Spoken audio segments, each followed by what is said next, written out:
നമസ്കാരം. ഇന്ന് വന്നിരിക്കുന്നത് ഒരു മാംഗോ കേക്ക് ആയിട്ടാണ്. അപ്പോൾ ഇത് ഡെക്കറേറ്റ് ചെയ്യാനായിട്ട് ഞാൻ വീട്ടിൽ തന്നെ ഉണ്ടാക്കിയെടുത്ത ക്രീം ചീസ് വെച്ചിട്ടുള്ള ഫ്രോസ്റ്റിംഗ് ആണ് യൂസ് ചെയ്തിരിക്കുന്നത്. പിന്നെ ആദ്യമേ പറയാം, ഞാനൊരു പ്രൊഫഷണൽ ബേക്കർ അല്ല. അതുകൊണ്ട് പ്രൊഫഷണൽസ് ചെയ്യുന്ന ഒരു ഡെക്കറേഷൻ മെത്തേഡിലാവില്ല ഞാൻ ചിലപ്പോൾ ചെയ്യുന്നത്. അപ്പോൾ നിങ്ങൾക്ക് ഇഷ്ടമുള്ള ഡെക്കറേഷൻ ഇതിന് വേണ്ടിയിട്ട് യൂസ് ചെയ്യാം. ഞാൻ ഈ കേക്ക് ഉണ്ടാക്കുമ്പോഴും ഡെക്കറേറ്റ് ചെയ്യുമ്പോഴും മാക്സിമം ഷുഗർ കുറച്ച് ചെയ്യാനാണ് ശ്രദ്ധിച്ചിട്ടുള്ളത്. നമ്മൾ സാധാരണ ഒരു കേക്ക് ഉണ്ടാക്കി ഡെക്കറേറ്റ് ചെയ്യുന്നതിന് മുമ്പായിട്ട് അത് ഷുഗർ സിറപ്പിൽ സോക്ക് ചെയ്യാറുണ്ട്. അപ്പോൾ ഞാൻ അങ്ങനെ ചെയ്തിട്ടില്ല, ഷുഗർ കുറയ്ക്കാൻ വേണ്ടിയിട്ട്. അപ്പോൾ നിങ്ങൾക്ക് വേണ്ടവർക്ക് അങ്ങനെ ചെയ്യുകയാണെങ്കിൽ കേക്ക് കുറച്ചും കൂടി സോഫ്റ്റ് ആക്കാൻ പറ്റും. അപ്പോൾ ഇത് എങ്ങനെയാണ് ഉണ്ടാക്കിയെടുക്കുക നമുക്ക് നോക്കാം. ആദ്യം ഡ്രൈ ഇൻഗ്രീഡിയൻസ് ഒന്ന് അരിച്ചെടുക്കണം. അതിനായിട്ട് ഒരു അരിപ്പിലേക്ക് ആദ്യം ചേർത്ത് കൊടുക്കുന്നത് ഗോതമ്പ് പൊടിയാണ്. ഇപ്പോൾ 1 കപ്പ് ഗോതമ്പ് പൊടിയാണുള്ളത്. ഇനി ഇതിലേക്ക് ചേർക്കേണ്ടത് ബേക്കിംഗ് പൗഡറാണ്. ഞാൻ 1 ടീസ്പൂൺ ബേക്കിംഗ് പൗഡർ ചേർത്തു. ഇനി നിങ്ങൾക്ക് വേണമെങ്കിൽ ബേക്കിംഗ് സോഡ കൂടി ചേർക്കാം, 1/2 ടീസ്പൂൺ. അപ്പോൾ ഞാൻ ബേക്കിംഗ് സോഡ ചേർക്കുന്നില്ല. മാക്സിമം ബേക്കിംഗ് സോഡ ഒഴിവാക്കിയിട്ട് ഏതെങ്കിലും ഒരു റേസിംഗ് ഏജൻറ്റ് വെച്ചിട്ട് തന്നെ കേക്ക്സ് ഉണ്ടാക്കാനാണ് ഇപ്പോൾ ഞാൻ ശ്രമിക്കാറ്. അപ്പോൾ അതുകൊണ്ട് ഞാൻ വീണ്ടും 1 ടീസ്പൂൺ ബേക്കിംഗ് പൗഡർ കൂടി ചേർത്തു. അപ്പോൾ 2 ടീസ്പൂൺ ബേക്കിംഗ് പൗഡർ. അപ്പോൾ നിങ്ങൾക്ക് വേണമെങ്കിൽ 1 ടീസ്പൂൺ ബേക്കിംഗ് പൗഡറും 1/2 ടീസ്പൂൺ ബേക്കിംഗ് സോഡയും ചേർത്ത് കൊടുക്കാം. ഇനി ഇത് നന്നായിട്ടൊന്ന് അരിച്ചെടുക്കണം. എത്ര പ്രാവശ്യം അരിക്കുന്നോ അത്രയും സോഫ്റ്റായിട്ട് കിട്ടും കേക്ക്. ഗോതമ്പ് ആയതുകൊണ്ട് ഇതിലേക്ക് നന്നായിട്ട് എയർ കിടക്കണം, എന്നാലേ കേക്ക് സോഫ്റ്റായിട്ട് വരുള്ളൂ. ഒരു 2-3 പ്രാവശ്യം പറ്റുകയാണെങ്കിൽ അരിച്ചെടുക്കാം. ഇതിപ്പോൾ ഞാൻ 3 പ്രാവശ്യം അരിച്ചെടുത്തു.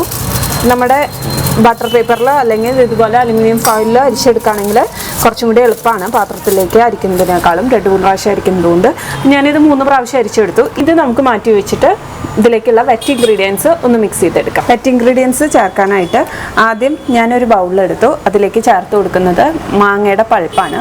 അപ്പോൾ നിങ്ങൾക്ക് ഏത് മാങ്ങ വേണമെങ്കിലും യൂസ് ചെയ്യാം. ഇതിപ്പോൾ 1/2 കപ്പാണുള്ളത്. സാധാരണ മാങ്ങ ചെത്തിയിട്ട് മിക്സിയുടെ ചെറിയ ജാറിലിട്ട് നന്നായിട്ടൊന്ന് അടിച്ചെടുത്തതാണ്. വെള്ളമൊന്നും ചേർക്കേണ്ട ആവശ്യമില്ല. ഇപ്പോൾ 1/2 കപ്പുണ്ട്, അത് ചേർത്ത് കൊടുത്തു.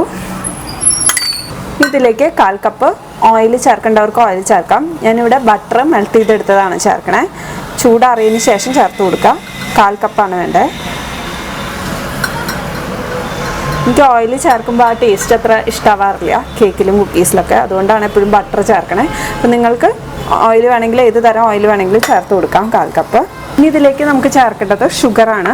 നമ്മൾ ഓൾറെഡി മാംഗോ ചേർത്തു. അപ്പം നല്ല മധുരമുള്ള മാങ്ങയാണെങ്കിൽ നമുക്ക് മധുരത്തിൻ്റെ അളവ് കുറച്ച് കൊടുക്കാം. ഞാനിവിടെ 1/4 കപ്പാണ് എടുത്തിരിക്കുന്നത്. 1/4 കപ്പ് ചേർത്ത് കൊടുക്കുകയാണ്. ഇപ്പോൾ ഓർഗാനിക് ബ്രൗൺ ഷുഗറാണ് എടുത്തിരിക്കുന്നത്. ഇതൊന്ന് മിക്സ് ചെയ്തെടുക്കാം. ആദ്യം നന്നായിട്ട് മിക്സ് ചെയ്യാം. പാല് ചേർത്ത് കൊടുക്കാം. ഇതിപ്പോൾ 1/4 കപ്പ് പാലാണുള്ളത്. അപ്പോൾ ഇനിയും ചിലപ്പോൾ 2 ടേബിൾ സ്പൂൺ കൂടിയും ആവശ്യം വരും. അപ്പോൾ അത് നമുക്ക് നോക്കിയിട്ട് ചേർത്ത് കൊടുക്കാം. ഇപ്പോൾ 1/4 കപ്പ് ചേർത്ത് നന്നായിട്ടൊന്ന് മിക്സ് ചെയ്തെടുക്കാം. ഇനി ഇതിലേക്ക് നമ്മുടെ ഡ്രൈ ഇൻഗ്രീഡിയൻസ് മാറ്റി വെച്ചത് കുറേശ്ശെ ചേർത്ത് മിക്സ് ചെയ്തെടുക്കാം.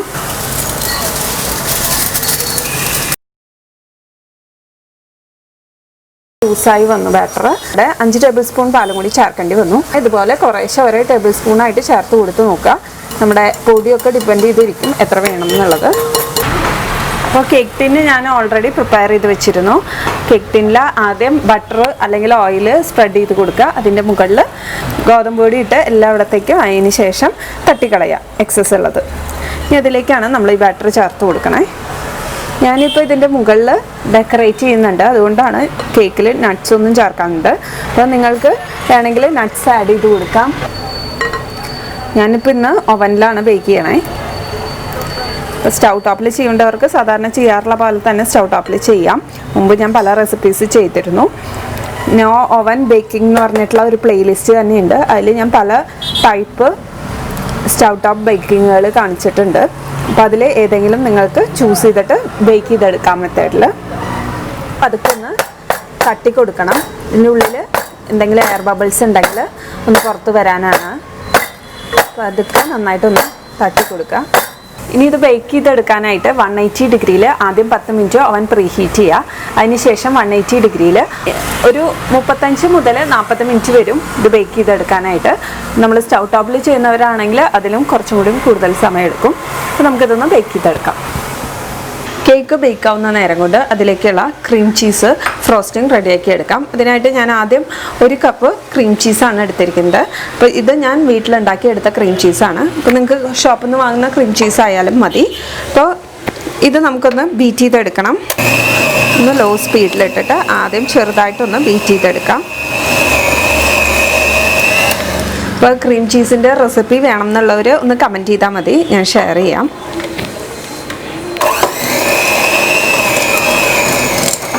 ഒരു 100 ഗ്രാം റൂം ടെമ്പറേച്ചറിലുള്ള ബട്ടർ ചേർത്ത് കൊടുക്കണം. ഇനി ഇത് രണ്ടും കൂടി ചേർത്ത് ഒന്ന് മിക്സ് ചെയ്തെടുക്കാം. ഇതിന് മുമ്പ് ഞാൻ ഒരു സ്പാച്ചില വെച്ചിട്ട് മിക്സ് ചെയ്യണം. ഹാൻഡ് ബ്ലെൻഡർ ഇല്ലാത്തവർ വിസ്ക് വെച്ചിട്ടോ അല്ലെങ്കിൽ മിക്സിയിലോ അടിച്ചെടുക്കാം നന്നായിട്ട്.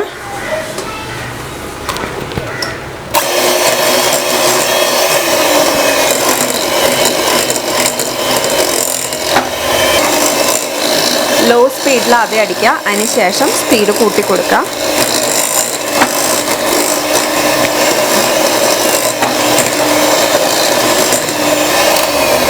ഇതിലേക്കുള്ള മധുരം ചേർത്ത് കൊടുക്കണം. അപ്പോൾ നിങ്ങൾക്ക് ഷുഗർ വേണമെങ്കിൽ ആഡ് ചെയ്യാം. ഞാൻ ഇന്ന് ഹണിയാണ് ചേർത്ത് കൊടുക്കുന്നത്. തേൻ ഒരു 2 ടേബിൾ സ്പൂൺ തേനാണ് ചേർക്കണേ. നിങ്ങൾക്ക് ഏത് ഷുഗർ വേണമെങ്കിലും ആഡ് ചെയ്ത് കൊടുക്കാം.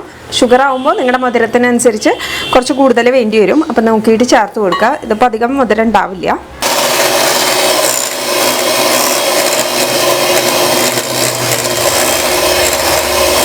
റെഡി ആയിട്ടുണ്ട് നമ്മുടെ ക്രീം. കണ്ടില്ലേ, നല്ല സോഫ്റ്റായിട്ട് വന്നിട്ടുണ്ട്. കേക്കിൻ്റെ മുകളിൽ ഡെക്കറേറ്റ് ചെയ്യാനായിട്ട് ഒരു മാങ്ങ കൊണ്ട് ഒന്ന് ഡെക്കറേറ്റ് ചെയ്യുന്നുണ്ട്, ഫ്ലവർ പോലെ. അപ്പോൾ അതിനായിട്ട് ഇതുപോലെ ഒരു മാങ്ങ എടുത്തിട്ടുണ്ട്. അധികം കംപ്ലീറ്റ് ആയിട്ട് പഴുക്കാത്ത മാങ്ങയാണ് കുറച്ചും കൂടി നല്ലത്. ആദ്യം നമ്മൾ തൊലി ചെത്തി എടുക്കണം കംപ്ലീറ്റ് ആയിട്ട്. അപ്പോൾ ഇത് ഫുള്ള് ഞാൻ ചെത്തി എടുത്തിട്ടുണ്ട്. ഇനി നമുക്ക് ഇതിൻ്റെ ഈ കട്ടിയുള്ള ഭാഗമാണ് ആവശ്യം വരിക. അപ്പോൾ അത് നന്നായിട്ടൊന്ന് ചെത്തിയെടുക്കാം. ഇതുപോലെ തന്നെ ഇപ്പുറത്തെ ഭാഗവും. നല്ല പഴുത്ത മാങ്ങയാണെങ്കിൽ നമുക്കിത് പിടിച്ചാൽ കിട്ടില്ല. ഏറ്റവും തിന്നാക്കിയിട്ട് കട്ട് ചെയ്യാൻ പറ്റുമോ അത്രയും തിന്നാക്കിയിട്ട് കട്ട് ചെയ്തെടുക്കണം. അല്ല ഷാർപ്പ് നൈഫ് കൊണ്ട് കട്ട് ചെയ്തെടുക്കാം. ഹൊറിസോണ്ടലി വെച്ചിട്ട് വേണം കട്ട് ചെയ്തെടുക്കാനായിട്ട്. നല്ല തിന്നാക്കിയിട്ട് കട്ട് ചെയ്തെടുക്കാം. പതുക്കെ ഇങ്ങനെയൊന്ന് വെച്ചിട്ട് നമുക്കിത് മാറ്റി വയ്ക്കാം. എടുക്കാൻ എളുപ്പത്തിലാണ് ഇങ്ങനെ ഒന്ന് വെച്ച് കൊടുക്കുന്നത്. ഒന്ന് വിടർത്തി വെക്കുക. ഇനി ഇത് മാറ്റി വയ്ക്കാം. എന്നിട്ട് നമുക്ക് കേക്ക് ഡെക്കറേറ്റ് ചെയ്ത് കഴിഞ്ഞ് അതിന് മുകളിൽ വേണം നമ്മളിത് വെച്ച് കൊടുക്കാനായിട്ട്. കേക്ക് നന്നായിട്ട് ചൂടാറി വന്നിട്ടുണ്ട്. അപ്പം നന്നായി ചൂടാറി വന്നതിന് ശേഷം വേണം നമ്മളിത് ഡെക്കറേറ്റ് ചെയ്യാൻ എടുക്കാനായിട്ട്. വേണമെന്നുള്ളവർക്ക് ഇത് 2 ലെയറാക്കിയിട്ട് ക്രീം ചെയ്ത് കൊടുക്കാം. അപ്പോൾ എനിക്ക് പൊതുവേ ക്രീമിനോട് അധികം താല്പര്യമില്ലാത്തതുകൊണ്ട് മിനിമം ക്രീമാണ് ഞാൻ യൂസ് ചെയ്യാൻ പോകുന്നത്. ഇനി ഇതിൻ്റെ മുകളിൽ ക്രീം സ്പ്രെഡ് ചെയ്ത് കൊടുക്കാം. ഞാനിവിടെ മുകളിൽ മാത്രമേ ക്രീം സ്പ്രെഡ് ചെയ്യുന്നുള്ളൂ. കേക്കിൻ്റെ മുകളിൽ ഇതുപോലെ ക്രീം തേച്ച് കൊടുത്തിട്ടുണ്ട്. നമ്മളെടുത്തത് അത്യാവശ്യം ക്രീം ഉണ്ടാവും. അപ്പോൾ നിങ്ങൾക്ക് വേണമെങ്കിൽ കംപ്ലീറ്റ് ആയിട്ട് കേക്ക് ഫുള്ള് ഇതുപോലെ കവർ ചെയ്യാം ക്രീം വെച്ചിട്ട്. ഞാനിതുപോലെ മുകളിൽ മാത്രം തേച്ച് കൊടുക്കുകയാണ്. ഇതിൻ്റെ മുകളിൽ വെച്ച് കൊടുക്കാനായിട്ട് നമ്മൾ നേരത്തെ കട്ട് ചെയ്ത് വെച്ച മാംഗോയുടെ പീസസ് എടുക്കുക. അതിൽ ഏറ്റവും കട്ടിയുള്ള പീസുകൾ നോക്കിയിട്ട് എടുക്കുക. എന്നിട്ട് ഇതുപോലെ അറ്റത്ത് വെച്ച് കൊടുക്കണം. കണ്ടില്ലേ, ഇതുപോലെ അറ്റത്ത് വെച്ച് കൊടുക്കുക. ഇതുപോലെ അടുത്ത പീസ് എടുക്കുക. ഇതിനെ കുറച്ച് ഓവർലാപ്പ് ചെയ്തിട്ട് വേണം വെക്കാനായിട്ട്. കണ്ടില്ലേ, അപ്പോൾ ഇത് പിടിച്ചിരിക്കണമെങ്കിൽ ഇതുപോലെ ക്രീം നമ്മൾ തേച്ച് കൊടുത്താൽ മാത്രമേ ഇതിങ്ങനെ പിടിച്ചിരിക്കുള്ളൂ. ലെയർ വെച്ച് കഴിഞ്ഞു. ഇതുപോലെ ഇനി അടുത്തത് ഇവിടെ നിന്ന് തുടങ്ങുക. അടുത്തത് ലെയർ ഇതുപോലെ ഇങ്ങനെ വെച്ച് നടുവ് വരെ വെക്കാം. നമുക്കിത് ഓരോ ലെയറായിട്ട് ഇങ്ങനെ ഇതുപോലെ തന്നെ വെച്ച് കൊടുത്താൽ മതി. ഇത്രയും ഞാൻ ചെയ്തെടുത്തിട്ടുണ്ട്. ഇനി നടുവിലേക്ക് ഇതുപോലെ തന്നെ ചെയ്തെടുക്കാം. ലാസ്റ്റ് വെക്കുന്നത് റോൾ ചെയ്തിട്ട് വെച്ച് കൊടുക്കാം. അപ്പോൾ നല്ല ഇത്രയും കൂടി പഴുപ്പ് കുറഞ്ഞിട്ടുള്ള മാങ്ങയാണെങ്കിലാണ് അങ്ങനെ പറ്റുക. അപ്പോൾ അതുകൊണ്ട് ഞാൻ ഇതിൻ്റെ നടുവിൽ കട്ട് ചെയ്തിട്ടുള്ള മാംഗോസ് ഇട്ട് കൊടുക്കുകയാണ്.